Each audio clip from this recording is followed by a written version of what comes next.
টাকাটা যে রেখে গেলেন, টাকাটা মানে কিসের টাকা? এটা সত্য কথা যে এখন যারা আসে তাদের অনেককেই আমরা চিনি না।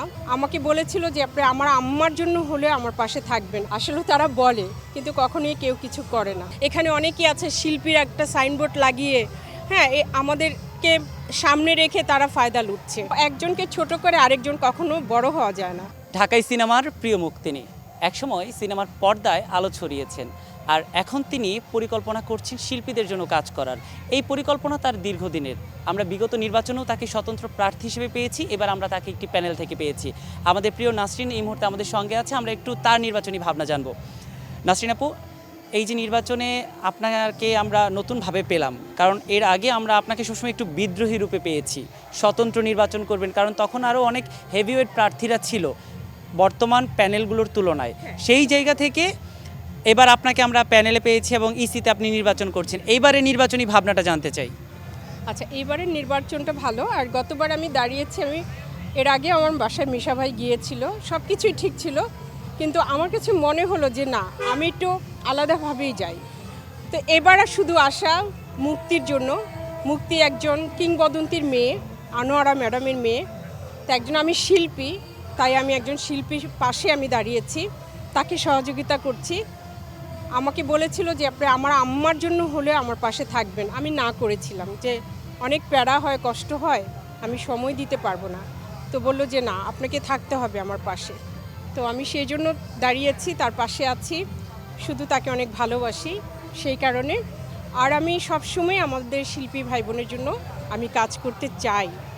আমি চাই তাদের মাঝে থাকতে, বাঁচতে, মৃত্যুর আগ পর্যন্ত তাদের পাশে থাকতে চাই।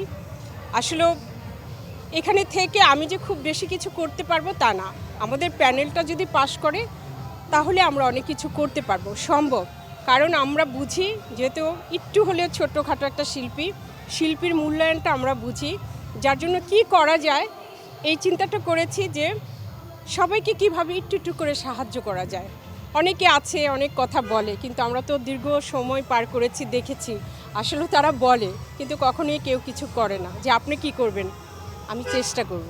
এই জায়গাটাতে আমার একটা প্রশ্ন, যেটা হচ্ছে আপনি তো অনেক কিংবদন্তির সঙ্গে কাজ করেছেন এবং তাদের সেই সোনালী যুগটা আপনি দেখেছেন, শিল্পী সমিতির সোনালী সময়টাও আপনি দেখেছেন, কিন্তু এখন যারা নির্বাচন করছে এবং যাদেরকে আমরা আসলে বিভিন্ন প্যানেলে পাচ্ছি, আপনার কাছে কি মনে হয় শিল্পী হিসেবে যে সেই জৌলুসটা কি আর শিল্পী সমিতি ধরে রাখতে পারছে?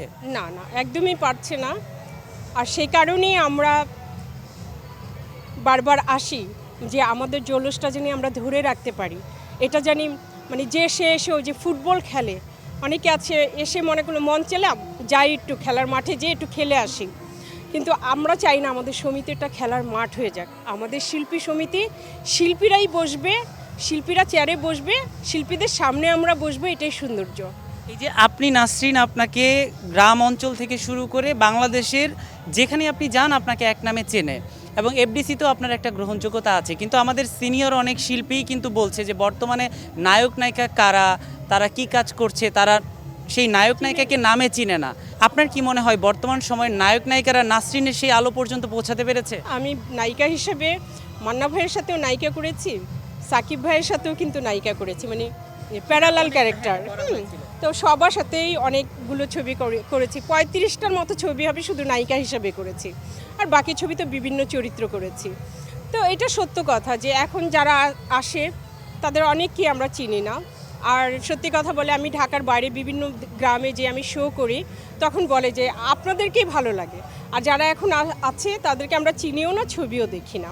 তাহলে তাদের কাছে শিল্পী সমিতির দায়িত্ব গেলে সেটা কতটা কার্যকর হবে এবং কতটা নিরাপদ মনে করবেন? নিরাপদ না বলেই তো আমরা এসেছি। আমরা বারবার আসি এই কারণে যে আমাদের সমিতিটা জানি মানে যার তার হাতে জানি না চলে যায়।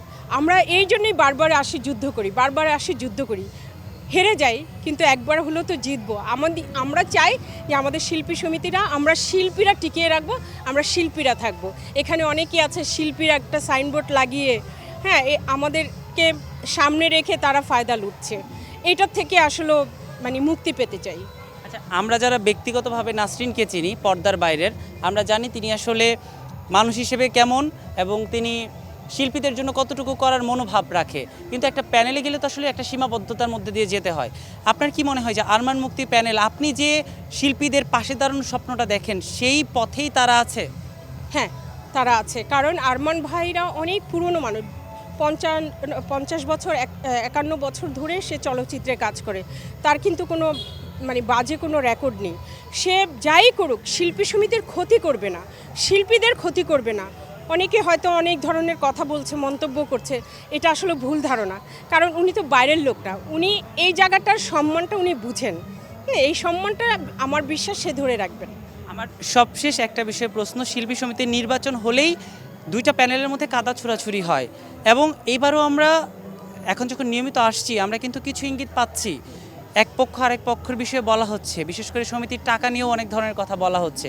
তো এই যে কাদা ছোড়াছুড়ি হয়, এই বিষয়টা নিয়ে আপনি কি বলবেন? আমি শুধু আপনাকে একটু বলতে চাই, মানে এই যে টাকার কথাটা বললেন, আমার একটি প্রশ্ন, যে টাকাটা যে রেখে গেলেন, টাকাটা মানে কিসের টাকা? মানে এই যে লাস্ট তারা বের হওয়ার আগে যে কিছু মানুষকে ভোটার করে যায়, এই ভোটারদের টাকাটা কি রেখে গেলেন 25,000 করে? এতগুলো ভোটার যে করে যায়, এই ভোটারের 25,000 টাকা করে এই টাকাটাই কি তারা রেখে যায়? এটা কি লাস্টে যারাই যাচ্ছেন যাওয়ার সময় বলে যায় আমরা এত লাখ টাকা রেখে গেলাম? তার মানে এই যে ভোটার যারা করে যায়, অনেকে আছেন যে অনেকে অযোগ্য, কিংবা অনেকে আছেন যে 2-1টা ছবি করেছে, হ্যাঁ, তো তাদেরকে আসলে ভোটার করে ফেলানো হচ্ছে। আমি মনে করি যে এই দিকটা একটু আরও সচেতন হওয়া উচিত। কিন্তু এই যে প্যানেল প্যানেল যে কাদা ছোড়াছুড়িটা হয়, এইটা যাতে না হয় সেই জন্য আপনি কি বলতে চান দুই প্যানেলের জন্য? না না, দেখেন, আমরা শিল্পী, আসলে আমরা যদি এটা করি তাহলে বাইরের মানুষ আমাদের খারাপ বলে। হ্যাঁ, এটার থেকে আমরা সবাই বিরত থাকি। আমরা যে যাই করছি, আমরা এখানে ইলেকশন করছি, দুইটাই কিন্তু প্যানেলে শিল্পী আছে, শিল্পীর বাইরে কিন্তু কেউ ইলেকশন করছে না। সো একজনকে ছোট করে আরেকজন কখনো বড় হওয়া যায় না। তো নিজেরাই ভাই বোন নিজেদের মধ্যেই থাকুক। আমাদের হার জিত তো আছেই। তারা যদি জিতে আমরা মালা পরিয়ে দিব, আমরা যদি জিতি তারা মালা পরিয়ে দিবে। এই জায়গাটা আমি মনে করি যে ক্লিন থাকা উচিত আপনাদের সবার।